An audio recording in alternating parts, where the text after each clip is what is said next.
और इसी के साथ दोस्तों, जैसा कि आप सभी जानते हैं, मंगलायतन विश्वविद्यालय में 11th कॉन्वोकेशन ऑर्गेनाइज किया जा रहा है जो कि 3 अप्रैल को होगा।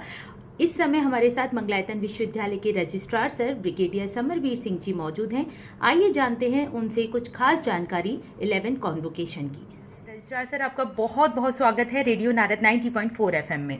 थैंक यू सर, मैं आपसे जानना चाहूँगी मंगलायतन विश्वविद्यालय की 11th कॉन्वोकेशन से जुड़ी कुछ प्रिपरेशंस और अरेंजमेंट्स के बारे में बताएं जो कि स्टूडेंट्स के लिए की गई हैं। ये एक ऐसा अवसर है जब कोई भी विद्यार्थी अपनी उपाधि के लिए एलिजिबल होता है, अपनी पढ़ाई पूरी करता है, और ये एक ऐसा क्षण होता है जो विद्यार्थी के खुद के लिए, उनके पेरेंट्स के लिए, उनके टीचर्स के लिए गौरवान्वित करने वाला होता है।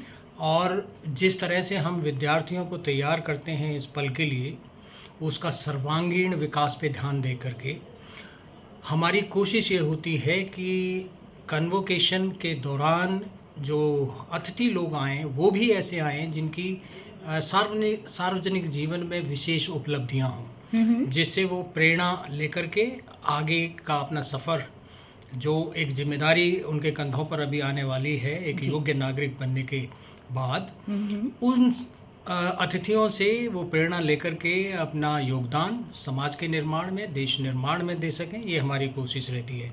इस बार हमने मुख्य अतिथि के तौर पे बिहार के गवर्नर माननीय आरिफ मोहम्मद खान साहब जी को आमंत्रित किया है। वो हमारे मध्य होंगे 3 अप्रैल को। साथ साथ ही उत्तर प्रदेश के हायर एजुकेशन मिनिस्टर माननीय योगेंद्र उपाध्याय जी हमारे बीच में होंगे एक विशिष्ट अतिथि के तौर पर। इनके साथ साथ माननीय सांसद अलीगढ़ श्री सतीश गौतम जी हमारे साथ होंगे, और माननीय सांसद हाथरस श्री प्रधान जी हमारे बीच में होंगे। इस अवसर पर हमने विशेष तैयारियां कर रखी हैं, और हमारे विद्यार्थी यहां आएंगे जिन्होंने डिग्री हासिल करने की योग्यता पूरी कर ली है। उनका सबका स्वागत होगा, उनका रजिस्ट्रेशन होगा जी, उनके यहाँ रहने के लिए और देखभाल के लिए पूरी तैयारियां कर ली हैं। बिल्कुल सर, कुछ आने वाले लोगों के बारे में मैं आपसे जानना चाहूँगी। कितने लगभग स्टूडेंट्स आ रहे हैं, एलुमनाइज आ रहे हैं, क्या उनके साथ पेरेंट्स भी आ रहे हैं? डिग्री होल्डर्स कितने होंगे? गोल्ड मेडल और सिल्वर मेडल वाले स्टूडेंट्स कितने लगभग होंगे? देखिए, इस कन्वोकेशन में लगभग 4211 विद्यार्थी डिग्री हासिल करेंगे। और जिसमें से 8 विद्यार्थी हैं जिनको स्वर्ण पदक मिलेगा, 9 विद्यार्थी हैं जिनको सिल्वर पदक मिलेगा, और 33 विद्यार्थी हैं जिनको प्रथम और द्वितीय पोजीशन से नवाजा जाएगा जी। और लगभग एलुमनाइज और स्टूडेंट्स की संख्या कितनी होगी? हाँ जी, हमें उम्मीद है, वैसे तो जो डिग्री है वो दी जाएगी 4000 से ज़्यादा विद्यार्थियों को, जैसा कि मैंने कहा, लेकिन हमें उम्मीद है कि करीब 500 से ज़्यादा विद्यार्थी डिग्री लेने के लिए खुद यहाँ उपस्थित होंगे उस दिन अपने पेरेंट्स के साथ जी। बाकी कुछ इनवाइट लोग हमने किए हुए हैं जिनकी संख्या जो है 250-300 हो सकती है। हमारे अपने विद्यार्थी हैं यहाँ जो दीक्षांत समारोह को अटेंड करेंगे। लगभग 1700-1800 लोगों की गैदरिंग होगी इस अवसर पर। ओके सर, वहीं कुछ चैलेंजेस आपने फेस किए हैं इस 11th कॉन्वोकेशन के दौरान जो कि आपकी रिस्पॉन्सिबिलिटीज़ के सामने आए होंगे, और आपने उनको कैसे फेस किया?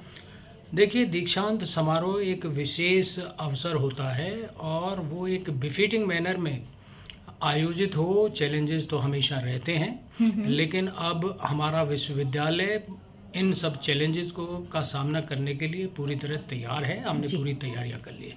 ओके, अभी जो ऑडियंस आपको सुन रही है सर, आप उनको क्या संदेश देना चाहेंगे अपनी ओर से, मंगलायतन विश्वविद्यालय की ओर से? हम उनको ये संदेश देना चाहेंगे कि आप जब अपने बच्चे को मंगलायतन विश्वविद्यालय में भेजते हैं तो बेझिझक यहाँ पर बच्चे को भेजिए, क्योंकि यहाँ पर बच्चे का जो व्यक्तित्व है, सर्वांगीण विकास पर पूरा ध्यान दिया जाता है।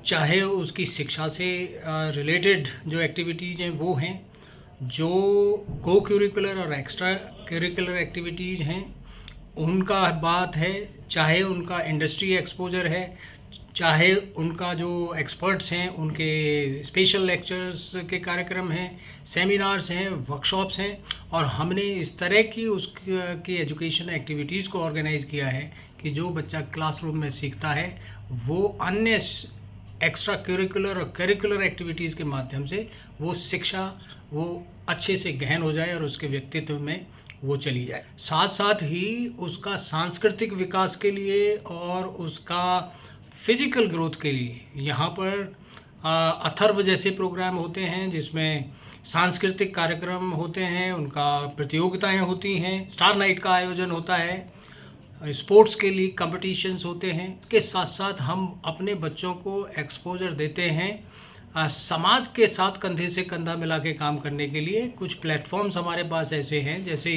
NSS है, उन्नत भारत अभियान है, रेड क्रॉस सोसाइटी के हमारे बच्चे हैं, कदम हमारी एक ऑर्गेनाइजेशन है।